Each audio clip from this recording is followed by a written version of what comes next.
Lucky to work for a great group of people you really believe in? Find yourself making an impact? Technology is a river that flows through every aspect of an organization, and today is different. We put ourselves and our organizations literally at risk of complete destruction every single time we get online.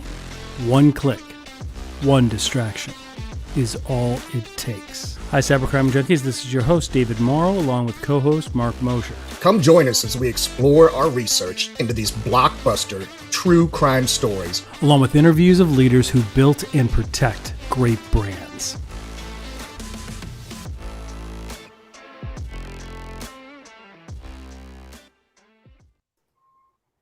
Well, good afternoon, gentlemen. So I'm David Morrow, host of Cybercrime Junkies, along with my co-host, Mark Mosher. Mark, how are you?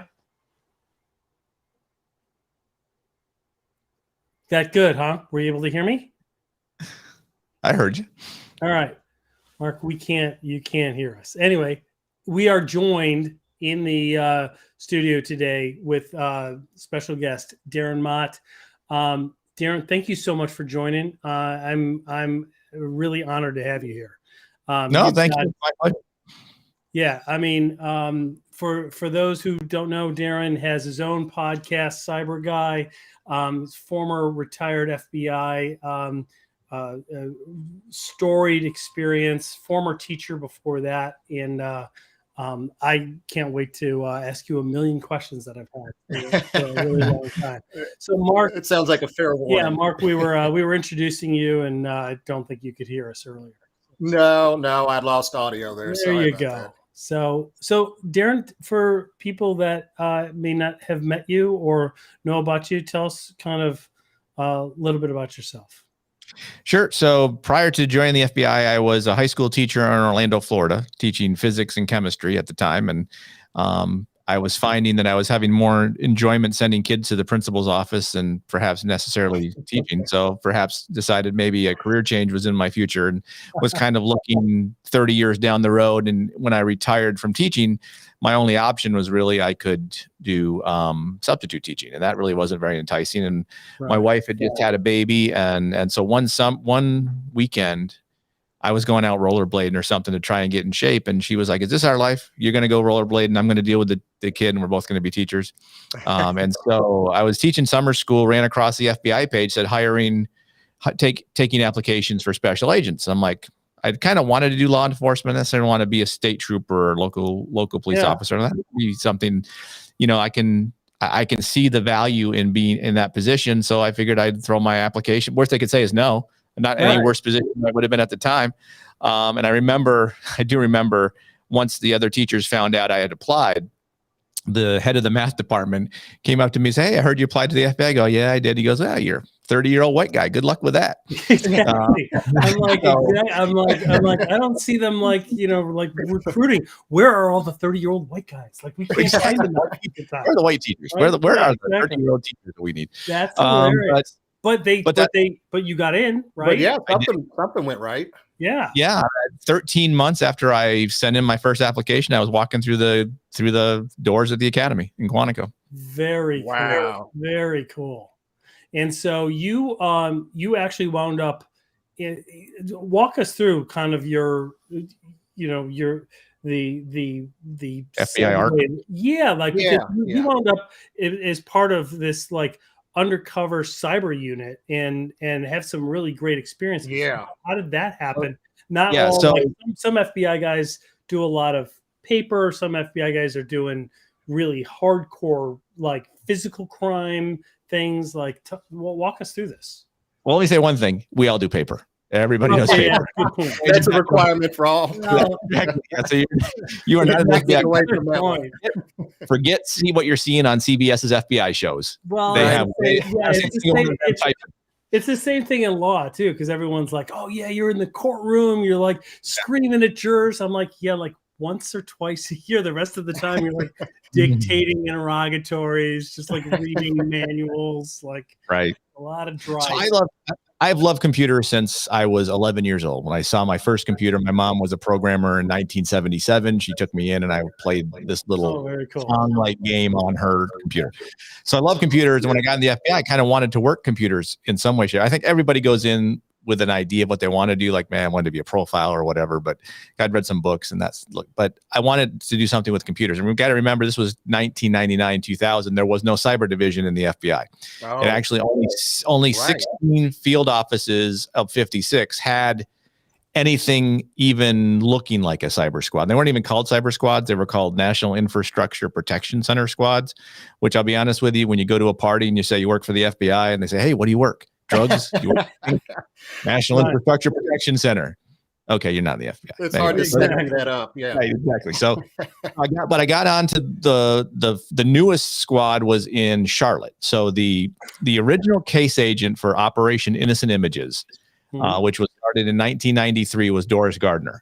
She was an agent out of Baltimore, had an abducted child case, which turned into online child exploitation. And so she bought like that's big. I've read about that one. So that actually wound up, it blew up a whole like pedophile ring, right?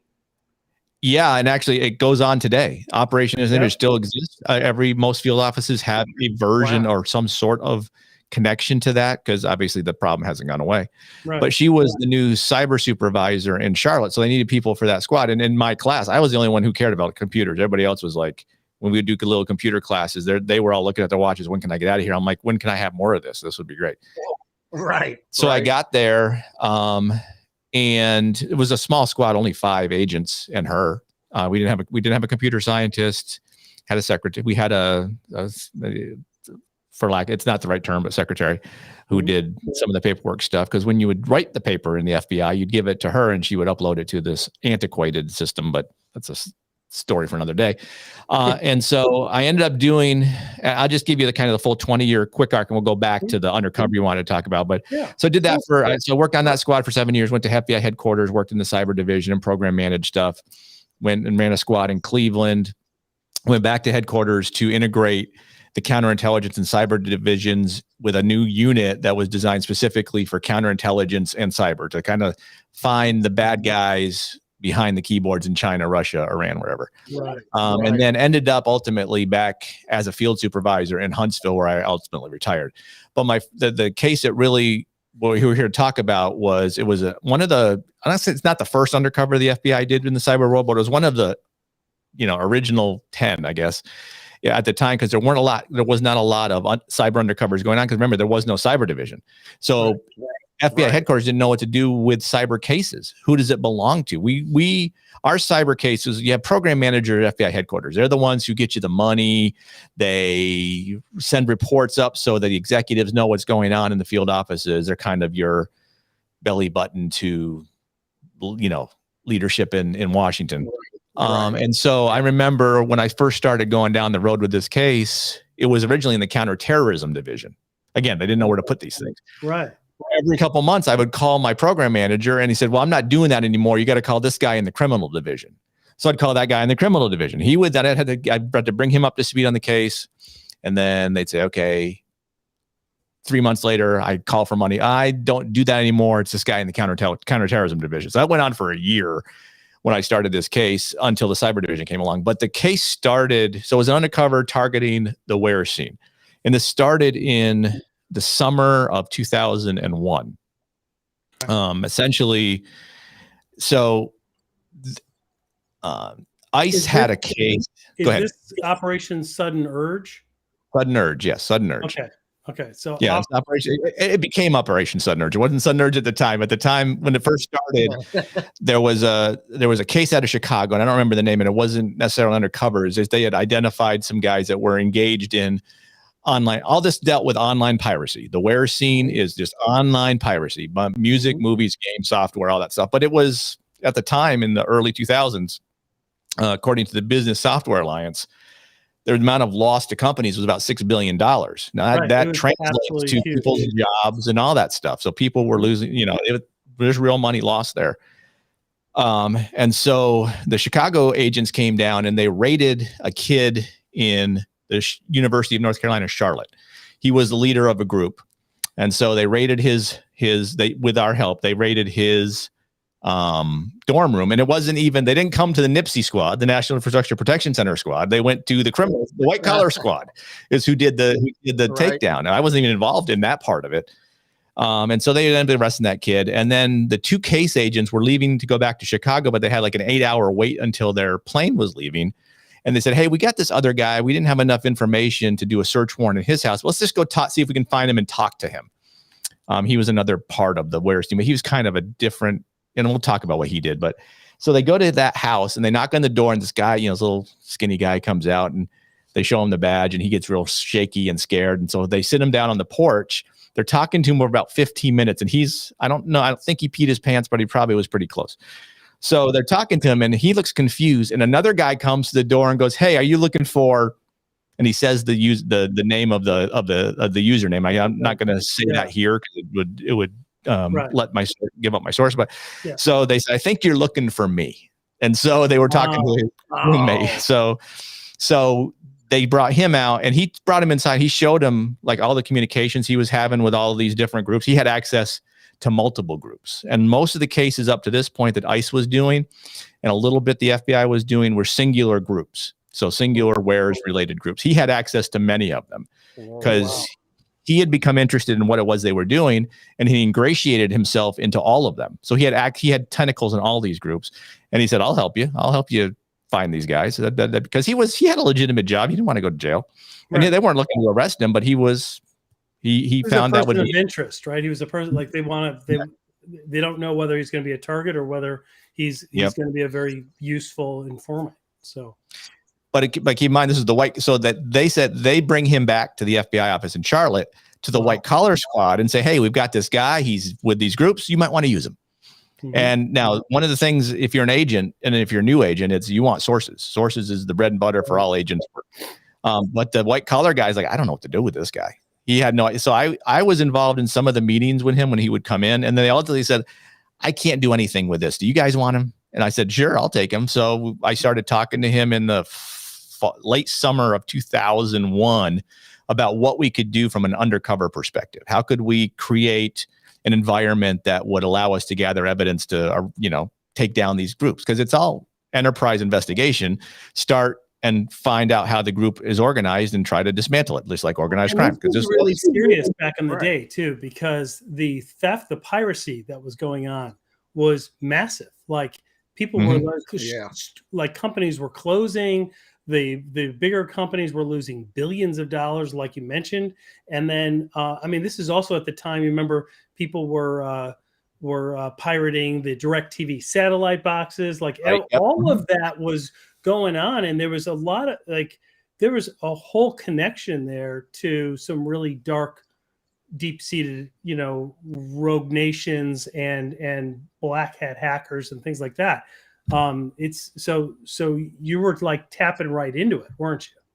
Right. And keep in mind that the law enforcement federally, state-wise don't do anything with cyber, but federally they didn't know really how to deal with it. And prosecutors didn't know how they were supposed to prosecute. Exactly.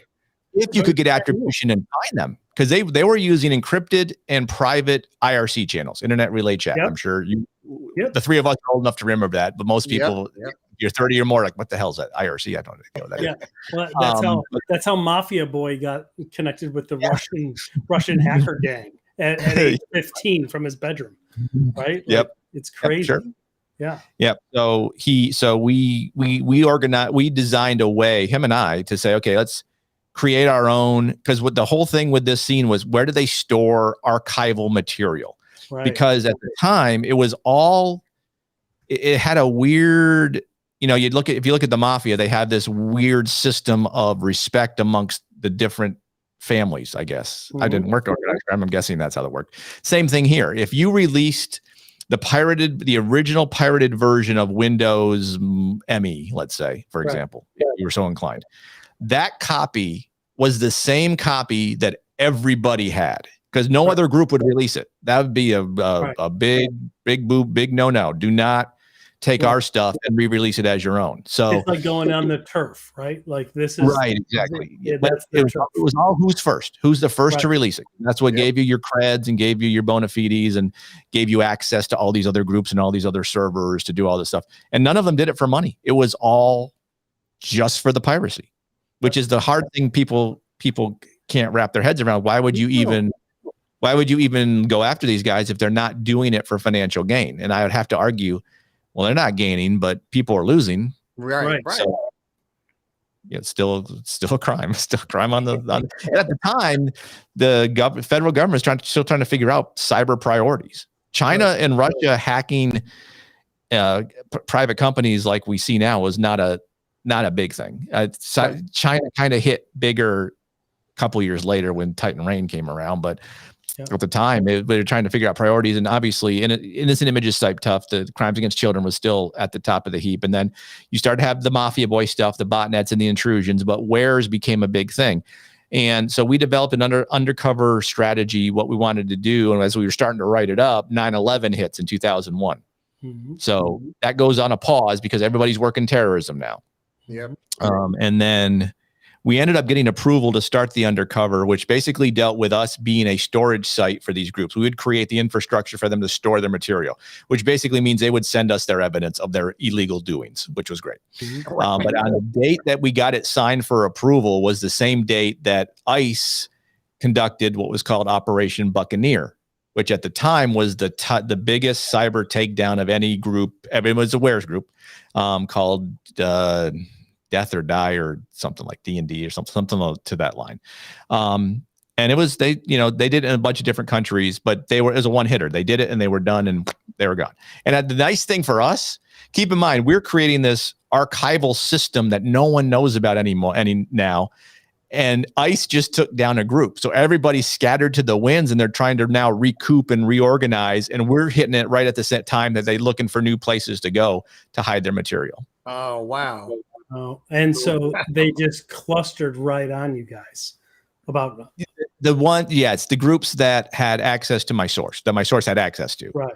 Because he had built his way into the hierarchy of these groups. He was a capo, I guess is the best way to put it. And so he had access to them and he said, hey, here's what we're doing. We're going to have this site. It's going to be stored and everything's going to be in Canada. So the US can't get to you. And we're going to have a high speed access. And because we ended up getting a T3 line into which is really fast back in the day. At the time, it was fast at the time. Right? It cost me $7,700 a month for that line. Wow. AT&T put a big rack in the Charlotte field office. I don't think, it's gone. They're not in that same building anymore, but it sat there for a long time because I had a part of it in this back. I had like a back closet that I set up, basically built my own server farm with. So we had a base server, which was at the time, the first one I built was 1 terabyte. So it was a 1 terabyte server farm. And this is 2002 is when I'm starting to build all this stuff. 1 terabyte storage at the time ended up being 20, 50 gig drives because that's the biggest drive I could find. The biggest I could get. So, and now you can buy them at Best Buy for like $60 for like this big. Well, I have a 50 gig thumb drive. It's about bigger than my fingernail, but whatever. At the time, it is what it technology. It is what it is. Yeah. So we built that, but in addition to building the server farm, we had 3 mirrors. So I created 3 Linux boxes that all connected to that same server, but had different information on it so that group A could log into mirror 1 and group B into mirror 2. So it looked like they had their own infrastructure when in the end, they were all kind of feeding into the same storage. But that's what kind of brought them to us that we started down. Them to think that this was all in Canada, right? Correct. Yep. And the way I got around that was so AT&T, they just trusted it was. No one checked for the first year that we were really in Canada. And within a year, I had moved out of the FBI office because the space I was in was so confined and didn't have air conditioning. It was getting too hot. So I was burning out. I was burning out stuff because I built everything from scratch. I didn't go buy Dell servers. I went to this local computer shop that loved me because I would walk in and buy $10,000 worth of computer equipment to build my own servers and put them all together, the CPU and the hard drive and the graphics board and all that stuff. And they knew me. It was kind of a funny story because they knew me as, I take that back. The company knew me as my name was John Ryan, is my undercover name. John Ryan? And so, John Ryan. John Ryan. Yeah. Nice, my middle name, it should have been Darren Ryan. I didn't know. This was the whole thing with, at the time in the cyber world with Undercovers, no one knew what we were doing. My undercover name should not have been John. It should have been Darren, because all undercover's first name and a fictitious last. So if someone says, "Hey, Darren," you'll turn your head. And you turn, right? You say, "Hey, John," and I don't so that's the reason. But again, no one was telling me what to do. I was kind of winging it, and people were like, "Yeah, that's fine. Go do that. We don't care." And so they knew me as John Ryan, who just bought a lot of equipment. And then ultimately, one of the ladies I dealt with all the time, I had to kind of take her in the back and say, "Look, I'm an FBI agent. I'm buying this stuff for whatever," because I needed her to know that, because there were certain things that, like, why is this person buying all this stuff? Mm-hmm. So I was able to create that relationship so I could buy it undercover at this little store, and built it all together. And the funny thing, you mentioned the code name. This is another issue where we didn't know what we were doing. We were just kind of winging it. Is the name Sudden Urge? Stupid name, means nothing, has nothing to do with anything. But when you want a code name in the FBI, there's two ways you can do it: come up with your own and get approval, or you go to this unit that sends you a list of 5 names that is created off of this computer that they know has not been used. So every code name goes into a computer, so they don't reuse the same code name. Right. But no one told me that. No one told me to do that. They just said, call this unit. They'll give you 5 names. You pick one. I'm like, all right. And of the 5, Sudden Urge was the best, if that tells you what my options were. So I said, that doesn't sound stupid. I guess I'll go, as opposed to someone could have just said, pick your own. They'll approve it or not approve it. Right. But anyway, that was a learning experience for them. But then the other thing is, I was a case agent. For most undercovers, you have a case agent who does the administrative, or actually oversees the case. It's the strategic agent. You have the administrative agent who does most of the paperwork. You have a financial person to help you. You have an agent that manages the sources, and that's kind of your team. Mm-hmm. I was all of those things. I did all of those because it's the first time. Well, not the first time, but this is, one of the first originating undercovers at the time. And we just didn't have a cyber division, counterterrorism division, criminal division, didn't know how to do cyber at all. Didn't really care. Like, whatever. There was no online undercover school at the time. There was an undercover school. There'd been one for a long time to deal with real undercover agents, but I was never going to see these guys in person. It was all online stuff. So it was very easy for me to say, well, I'm not going to have a face-to-face. So I don't meet the criteria for being undercover certified, fully undercover certified. So like, yeah, you're right. You're not going to. So we'll make an exception. If your special agent in charge signs off and says and approves it, we're all good with it. Everybody was good with it. Can't do it anymore. It's a little different now. You have to go through a class for a month, for a week, and some other stuff. But at the time, it was like, yeah, go ahead. It's all good. So that's so the targets, the guys that were actually doing the crimes, where were they located? Everywhere.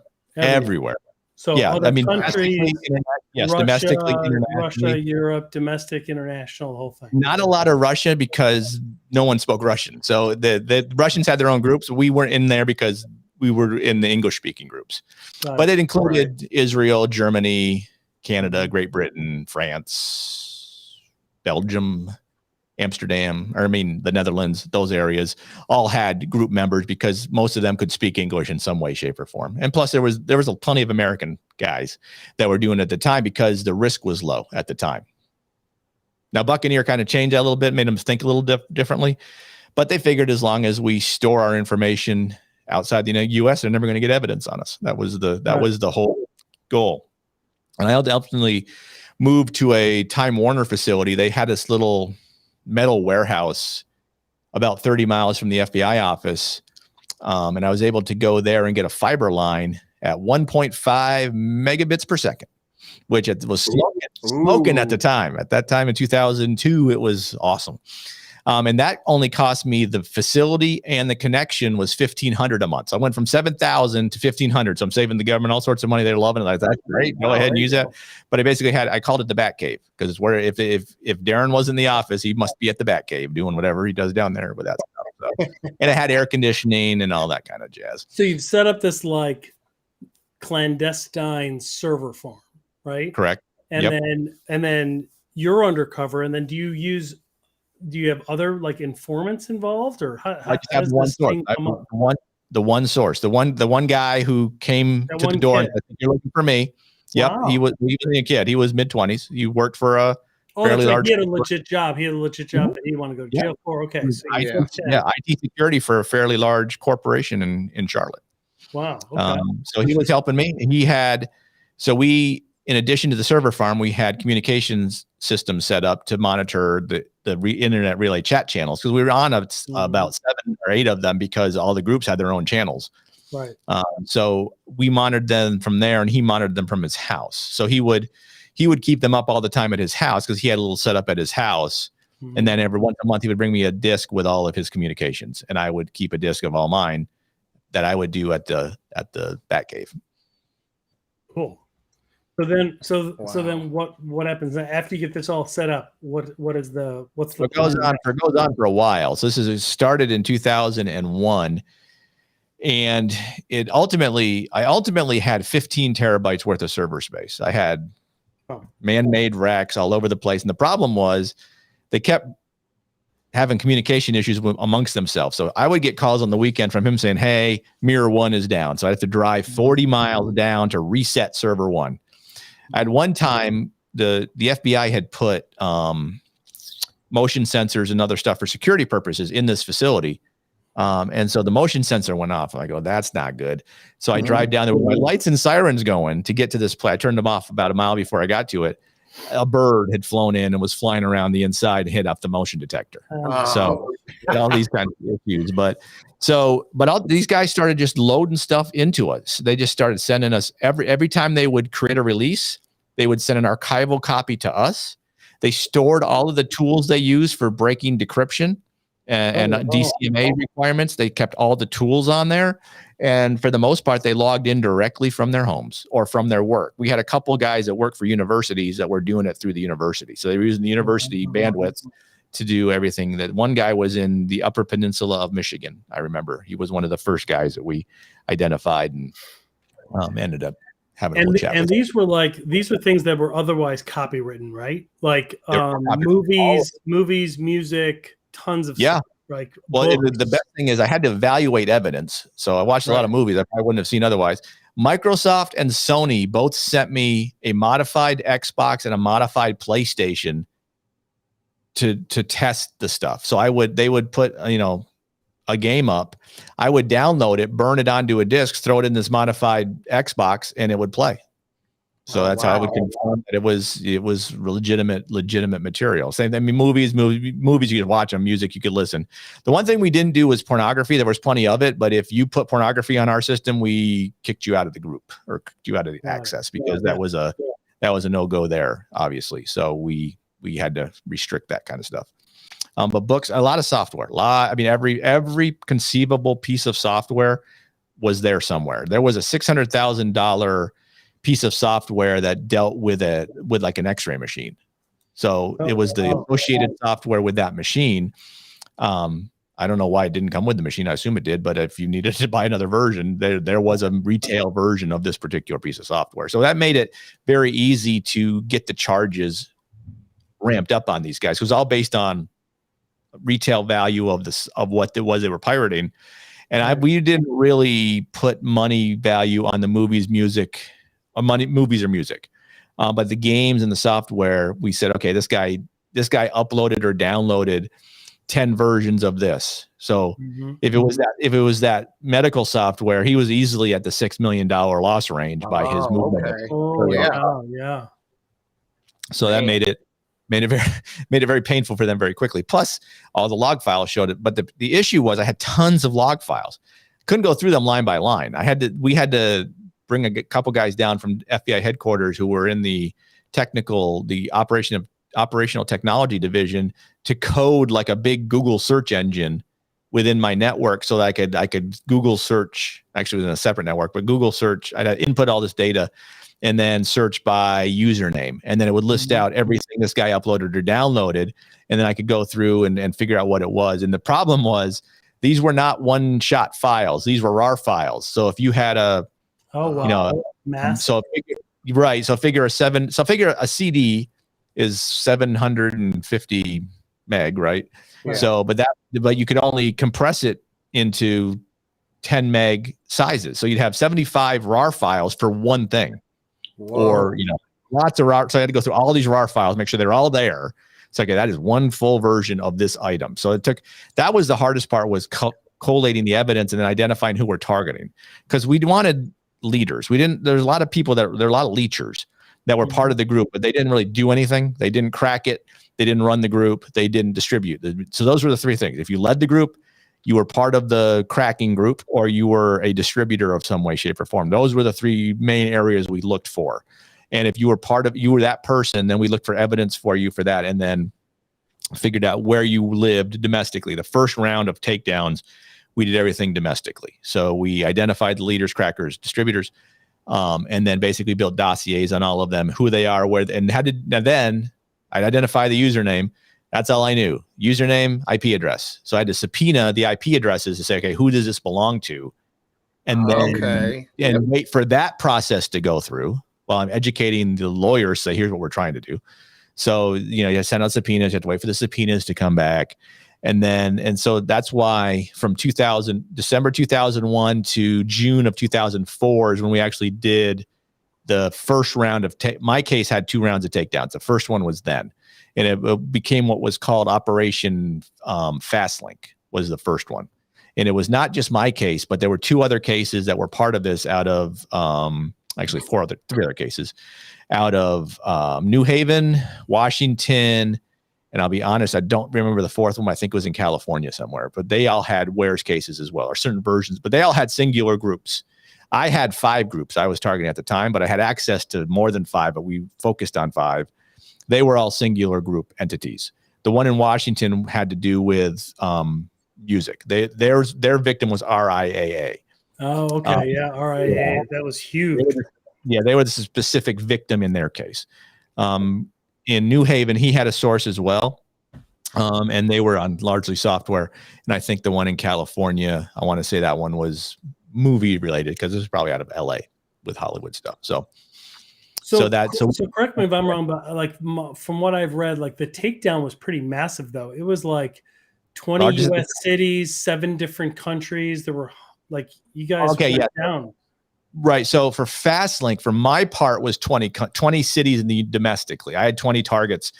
New Haven had several. Washington had several, and the one in California had several. So in addition to mine, there were some other ones. There were a couple international. I think my international ones occurred the next year, but for Fastlink, mine were all domestic. Largely the first wave of first wave. Correct. So after that takedown, what happened in the takedown? Well, keep in mind, so as soon as the first search warrant happened, it flew, because we had internet relay chat up watching it, because we knew that it was going to be. And my source calls me and says, "Oh, it's crazy out here. They are all freaking out. They're all dropping their access. They're shutting down their internet relay chat channels." But we knew they'd come back. So everybody starts scattering to the winds, because everybody's now getting busted, and it's being hazed. FBI came to my door. It's kind of hard to hide that in this particular scene. And so we did all that. It's the largest takedown at the time. There were terabytes and terabytes of data collected, tons of computers. And so what happened, so they all scattered, and that basically ended the cases in the other 3 field offices. But my source didn't get burned. Now, a couple guys thought my source was the source of all this issue, but he was able to kind of deflect it. And there were plenty of other guys that trusted him that said, "Nah, it can't be him. Not him. Don't believe you. It's not him." So he's like, "We can keep this going for another year." So I had the attorney from DOJ was sitting with me. I go, "We can keep this going for another year if you guys want." He goes, "Sure, let's go ahead. Let's do that, and let's see what else we can get." So we took down 3 main groups. Mage, I think, was one, and Risk ISO, and couple ones that had ISO at the end. And so we targeted 4 or 5 that we didn't have access to the first time around. So we just targeted these new groups, because now they're looking because for a lot of them, their stuff was taken down. So a lot of where the servers were now gone, we're like, "Hey, our server's still up and going. You can come to us. We've proven that we can be secure because no one got us, because we're in Canada." But now, so keep in mind, so Buccaneer had happened. Now this happens. And they are now they're now getting a little antsy about anybody. And so we said, "We're in Canada, do a trace route. The last 3 hops are going to drop on you." And sure enough, you'd get to Atlanta, and there were 3 hops from Atlanta to Charlotte, but we had Time Warner was able to redact it. So it was just ... And we said, "That's our VPN going to our server farm in Toronto." And they're like, "Sounds good to us." Wow. Where do we sign up? So I ultimately had 15 terabytes worth of stuff. Ultimately, if I went another year, got more server space, targeted more people, and then this time around, like, let's go international on this one. So we targeted individuals in 7 countries. If you asked me to rattle off all 7, I could probably get most of them. I don't know if I remember them all. I don't have access to the case file anymore, but they all got the funniest one was the German one, because the German guy was using the free Wi-Fi of his neighbor. So they end up busting in the neighbor's door. Wow. And this old couple in Germany, like, we don't know what you're talking about. So, but they found him 2 days later. He was using somebody else's free Wi-Fi, but they were able to track him. And he was the leader of one of the groups. His name was Dark Wolf was his name. I remember him. I remember that one. And there's another guy named Butcher who was the leader of a group. He was out of Texas somewhere. Jimmy Nugent was his real name. I mean, there's certain names you have to remember who they were because of the communications with them and their. All in all, how many guys were taken down? On my case, about 40, 40-ish. What? But here's the problem. Here's the problem. So internationally, I don't know what they did with them internationally. I kind of lost track of that afterwards. I went to go to headquarters about 2 years later when we're still going through a bunch of the prosecutions for the first round. But the laws, both the judges and the DOJ didn't really know how to charge these guys. So they charged them all with conspiracy. That's the only charge they charged them with, because easier, because you can get them to plead to that. Most of them, they all pled. No one said, I didn't do this, I'm going to trial. They all said, Rico. Or was it Rico? I tried Rico. They had no way they were going for Rico. Rico is special for mafia. So they weren't going to go, because there is a predicate. The distribution of copyrighted material is a predicate for Rico. It is in there. I'd researched that we can do Rico. Like, we're not doing Rico on this. And again, it goes back to, at the time in the early 2000s, the cyber laws just don't match up to the crime. They don't see the crime, because it's not, you can see murder, you can see abuse of a child, you can't see intellectual property theft from music and movies and software. Well, and we talk about this a lot, Darren, and it's because back then, I mean, we had 2 versions of our lives. We had our physical world, right? And then we had like almost this second version of it, right? Which was this digital world. Today, we've all transformed. We've all like done this digital transformation to such a degree that this is our life. Like, it is tied to it, right? And so the laws have kind of stepped up to kind of match it. And it's kind of interesting how now you have to be a better corporate citizen. You have to be a better citizen when you get online, and you have to realize that it's a much more dangerous world. Mm-hmm. But I mean, one thing I always say is criminals are always way ahead of law enforcement, because now if you wanted to target the wear scene, all you're going to get are the leechers, the people that are just downloading it for free. You're not going to get the guys distributing it, because now the whole thing where if I release this, no one else can, that's no longer, that doesn't stand. Everybody, you can still download movies, music, game, software. It hasn't stopped anything.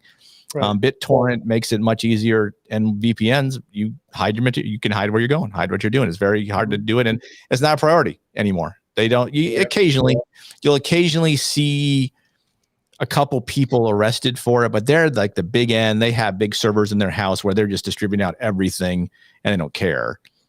So that you can accumulate time against that. But if you're just you're going and downloading Top Gun Maverick, and that's all you do, no one's coming to your door. Nobody's going to knock on your door for that. Yeah. Mm-hmm. I wonder if the development of SaaS programs too has really changed that too, because now, I mean, people don't get the discs anymore, right? Like maybe because it's become SaaS that it's just less prevalent. And it's so easy to copy now, because movie comes out on Amazon Prime. There are all sorts of free tools, because the criminals know how to do it, that you can immediately snip it, copy it, and distribute it. It's still all out there, easy to find. Yeah. So, holy cow, that was so. What happened at the end? Like, did you? So, like I said, so most of them pled guilty. At least the ones in the U.S. pled guilty to conspiracy, and for the majority of them, they got 1 year and 1 day. That was most of their sentence, unless there was a couple that worked with the Bureau on other cases. There was a case out of GasLink he was in Chicago, and he ended up flipping and becoming a source for the Chicago case, which was called Operation Jolly Roger, which ultimately was part of Takedown. Got it. And what was Takedown? It was like Fastlink. It was the same thing. It was a major case that, so instead of, what happened is, the reason they put all these together, because if I said, look, I'm going to go arrest these 20 people, I would have screwed up the other cases, because all of their guys would have then moved to other infrastructure and they'd have lost all sorts of contact. So we kind of coordinated all at the same time, because one of the big issues with most judges was when you said, here's the IP address and here's who it belongs to. If you've done that a year ago, they're going to say, that's not fresh enough. I need something. So you had to do another round of subpoenas for IP addresses within a month or two of actual searching their house or going to their house. So we all had to do that. All the cases had to do that at the same time. So we kind of could all coordinate. So we picked the date. Everybody, all the case agents and all of the offices involved ended up at headquarters in what's called the SIOC, the Strategic Information Operations Center. There's a big conference room there. We all sat in there and we all briefed our cases and gave information packets to all the agents who were going to be involved with dealing with that. And so that's why we had to do it together. So a year later is when we did the second round, and I've already lost track of I'm getting old. Where were we talking about when I started down that road? I started down that road for a reason. I can't remember what the reason was anymore. I was asking about Operation Takedown because I was curious. Is that was that the takedown of the guys that were doing all those DNS attacks, knocking down all? No. So Takedown was like Fastlink. So Takedown. Right. So in my case, I went for another year. So I gathered evidence for another 20 people.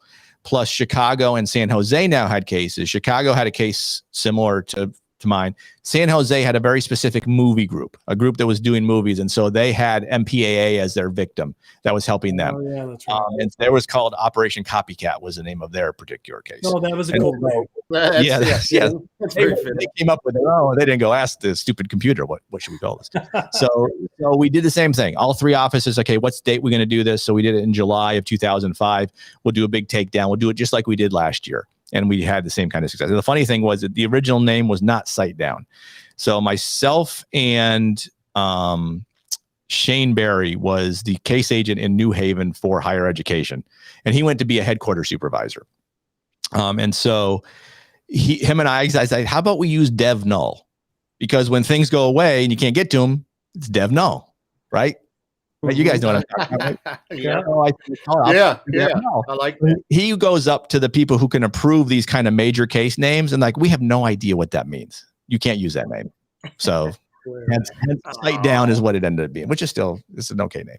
So today, I mean, obviously the FBI has a much more robust and dedicated, actually different divisions solely dedicated to certain types of cyber crimes.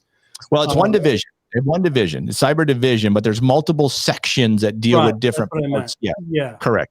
Mm-hmm. And so some focus on certain types of crimes that are happening online. Mm-hmm. Some focus on others. One thing that always is clients talk to us about it all the time, and it's something that is it's one of the issues, right? Clients are always hesitant about contacting law enforcement, right? And I don't know if it has to do with that's the realization or the acceptance of accountability that this is a massive data breach, right? Because they're worried about their brand, they're worried about their reputation, they're worried about their jobs, their families, etc. What do we tell them today? Because they have to. If they don't do that, we're not, when it first happens, if they would make it known, other people can adjust and change so that it doesn't happen 5 or 6 or 50 times, right? So it's better for the community that awareness occurs. But what are your thoughts on that? That's a great question. And I did a lot. I did hundreds of thousands of presentations in the Bureau. I continue to do those presentations today, talking about what the FBI can do. And that question comes up a lot. When do we contact the FBI? Why should we contact the FBI? Right. Well, think about it in a couple of different ways. First one is, if you have a problem, isn't it better to know who your FBI point of contact is before you have the problem rather than when the problem exists? So before you have a problem, reach out to the FBI, say, look, I need to understand in our community here, wherever we are, if we're in Texas, LA, Alabama, wherever, what's the threat here? Now, in most cases, from a cyber perspective, it's going to be business email compromise, ransomware, all the stuff we talk about. Right. But at least then you know who the local contact is. So when you have that problem, you can call and say, hey, here's my issue. What do I do? Because with business email compromise, as a perfect example, if you're a victim of business email compromise, if you can contact the FBI within 24 hours to 48 hours, somewhere in that time frame, there's what's called the business email compromise kill chain. They might be able to get your money back. After 48 hours, it's hit or miss. That's something I guarantee you most listeners and most business owners and most executives of organizations don't even know. Right. It's an 80. Because that's a great point. Like, are you going to wait until somebody in your administration accidentally wire transfers $120,000 for the first time you're going to contact law enforcement? Like, that's going to be the first time? Or do you want to reach out ahead of time and say, hey, in case something like this happens, what should we do? Here's our plan. Here's what we think we should do. But does this make sense? Or who should we contact? And then if something happens, you've already talked to them. You've got the bat phone. You're able to call them right away. And like what you just said is really impactful. Like, if we can call it right away, we might not even lose the money, which is a great result. And think of it from an intelligence perspective as well. And I don't mean just intelligence for the FBI, but intelligence for business sector. So let's say business sector A is targeted, let's say healthcare. So let's say healthcare, there's an attack against a certain model of MRI machine. All right. Just picking a product. Right. And because of that, the hospital gets hit with ransomware. At this day and age, I would say if you're a victim of a cyber incident, your brand's not going to suffer because everybody's a victim of a cyber incident. So really brand issues, not that big a deal. Now, unless you're a cybersecurity company and you get breached, you may have a problem then. I get that. But if you're healthcare, banks, everybody knows this stuff is happening.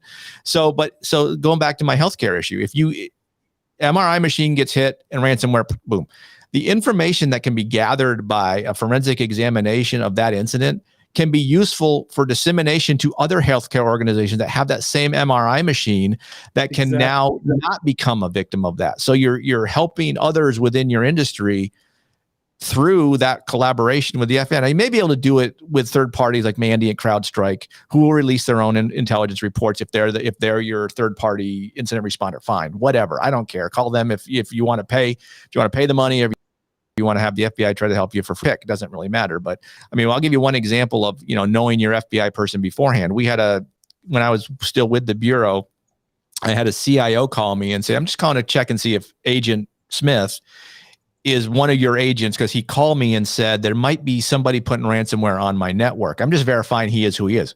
Good due diligence. If you don't know who your FBI folks is, but you know someone who's in the FBI, you can confirm it.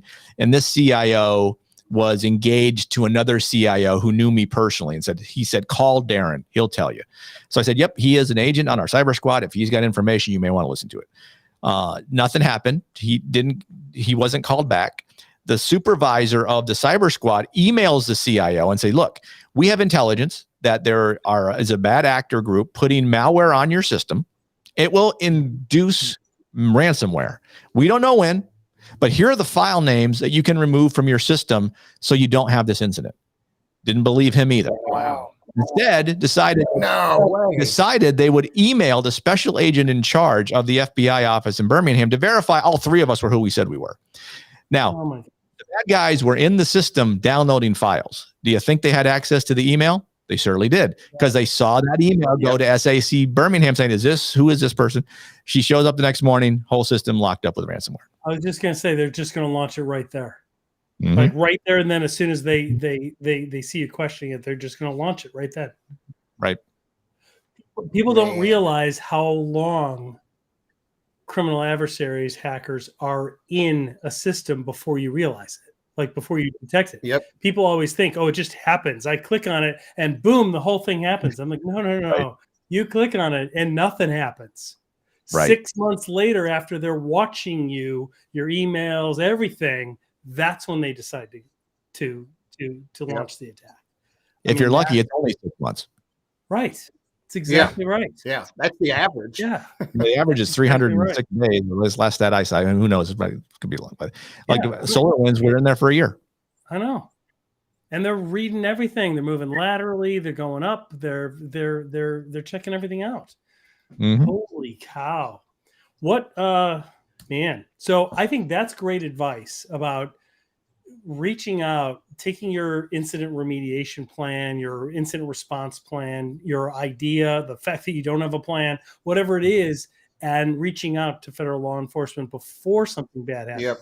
Because at the end of the day, yeah, while brands may not be destroyed because everybody gets breached, not all breaches are equal, right? Like there's bad breaches that destroy brands. And then there's some breaches that are like, okay, you got some usernames. We'll give everybody free monitoring, and everybody changes their password, and everybody moves along. Yeah, we lost a little money, but there's a huge swath of gray area in between those. And so by reaching out ahead of time, it can really cause one to not be that bad. What else can we tell people? What else would you say? Well, everybody fears that when they have a data breach, they call the FBI is going to come swooping in the blue jackets with the yellow lettering, rappel on ropes. Yep. Come on down with the sunglasses. You're going to take every computer available, and we'll be down for 6 months until they gather their evidence. Yeah. Now, look, if you have an insider that hacked your system and stole your IP, yeah, we're going to take that one computer, the main computer that probably was where he launched his attack, and we're going to do a forensic examination of that one. You're probably not going to get that one back for a while. But if you're a victim, the last thing the FBI is looking to do is re-victimize you or continue to victimize you. They will try to. That's good advice. They will try to, in as least an intrusive way possible, get the intelligence that they need to, figure out maybe if ideally, the ideal thing is to find the bad guy and put them in jail. But let's be honest. I think probably Scott Augenbaum told you this when he was on the same podcast. I'm familiar with the four truths. Nobody's going to jail, and probably no one's getting arrested, and you're probably not getting your money back. But you may find some success, and if that does happen, like especially if it's an insider, insiders will get caught because they're domestic. So there's a good chance that evidence can help solve your problem. Now, if China gets in your network, no one's going to jail for that. Russia's in your network. People say, how do I know who got in my network? Well, it's hard to say. Attribution's hard. But here's one way you can tell. So think of the room you're in as your network in your facility. If you come in tomorrow and everything in that room is gone, China was there. If you come in tomorrow and the pen on your desk is gone, Russia was there. And if you come in tomorrow, it's on fire, Iran was there. So that's how you know. Oh my God, that's hilarious. A great I've heard that metric. before. I think I've heard you say that before. And it's hilarious. That's so funny. If one pen is missing, that was the Russians. Right. That's so funny. Oh my gosh. What are some of the biggest? It says Hillary was here. You got to say both. It's both things. Well, what are some of the biggest? Right. Like what are some of the biggest threats facing people today? I mean, clearly ransomware, etc. But to me, it's just social engineering. It's the tactic that is the most persuasive of right. So I always start off every presentation with defining risk. Threats times vulnerabilities defines your risk. So threats are who the actors are doing the bad things. Vulnerability is what they use to get into it. So from a threat perspective, my argument is nation state actors are far more problematic than criminal actors. Criminal actors are very singularly focused on data they can monetize. Right. All right. And if it's too hard to get to it, they're just going to go to the next place. Right. Nation state actors, if they want your information, they get your information. They are persistent for a reason. And they will look for those ways to get in. But social engineering, phishing is 90% of success comes from that because someone always clicks the link every time.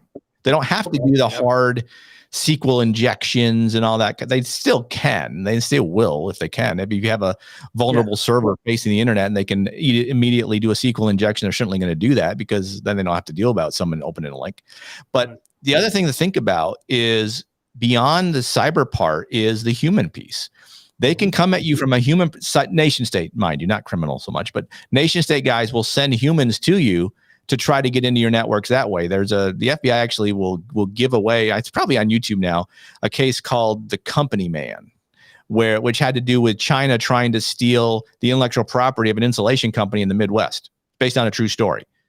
So they tried to recruit an engineer to get the intellectual property of this particular insulation company. And it had to do with, there was a big fire in China that killed 57 people because the insulation in the building was poor. So the Chinese government said, if you can come up with this level of insulation, we will give you a $3 billion contract, something like that. That's what led to that.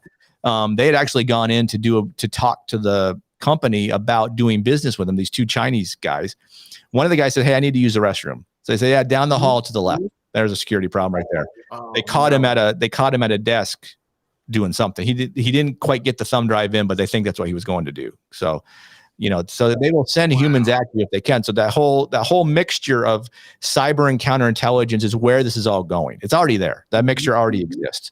But people don't recognize it. I actually did a whole master's capstone on developing a counterintelligence perspective to deal with cybersecurity, and businesses aren't doing it because they think about the business email compromise, think about ransomware. But I mean, business email compromise is the number one financial loss year in, year out, 26 times more than ransomware. Ransomware gets all the news because it's sexy. Business email compromise, don't talk about. Number two is crimes against the elderly, romance scams, stuff like that. You never hear those, but billions of dollars per year. Yeah. Wow. Yeah, I mean, Mark and I have literally been meeting with CIOs, and somebody will walk by and say, "Oh, I wired that vendor the 74 grand that you told me to," and walk by, and the CIO will be like, "Hang on a minute," and go talk to them and be like, "What are you talking?" You hear them in the hallway. He's like, "I didn't tell you." Like, "Yeah, you did. You were talking at that event." At that convention, I got your email. Here, I'll show it to you on my phone. And it's like, hey, I'm at this event, about to go up. I forgot to see this vendor. Can you just do this? I'll circle back with you tomorrow. It's tomorrow, right? Like, and they're like, that wasn't me. They're like, that wasn't me. And the wire transfer went and everything else. It's really persuasive. I mean, it's not the Nigerian princes offering us millions of dollars anymore.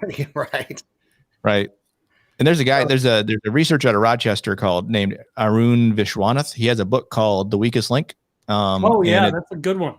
It deals with social. It talks about how social engineering has been around since a long time. But he goes in this whole thing. You know why the name thugs, how that came to be? No. It's in that book. I don't want to give it away. It's a good one. There you go. No spoilers. No spoilers. Yeah, no spoilers. That's awesome, man. Well, this was good stuff. Yeah, Darren, this is not going to be the last time we talk. No. I guarantee you that. Yeah. So we will talk again. Thank you so much. Great story, man. Yeah, great, this was great really stories, great advice. So we really appreciate all you do. And for those who haven't checked it out, check out the Cyber Guy. You want to tell them where you publish your shows at? Yeah. Well, first of all, I want to thank you guys for having me on. I really appreciate it. It's always an honor to talk about, things in my career that I'm proud of. If you look back, people say, why would you do wares? At the time, it was great at the time. It was great for me. Yeah, and cool. I appreciate you having me on. So the Cyber Guy podcast is on, Google, Spotify, Stitcher, Apple, wherever you get your podcast, you can find it. Cyber is spelled CYBUR. It's a branding thing, BU for Bureau. Cyber Guy. I also have another one called Get Cyber Smart. So for all of your family members and friends that always call you to say, why isn't my mouse working? So that's great. 7-minute things. It's like Cyber 101. So it'll give you different things about what cyber crime is, what cyber espionage, what's business email compromise, what's ransomware, how do I have a good password, all those kind of things. So it's quick listen. That's fantastic. Well, Darren Mott, thank you so much, man. I really appreciate it. Yep. Thank you. Thanks, Darren.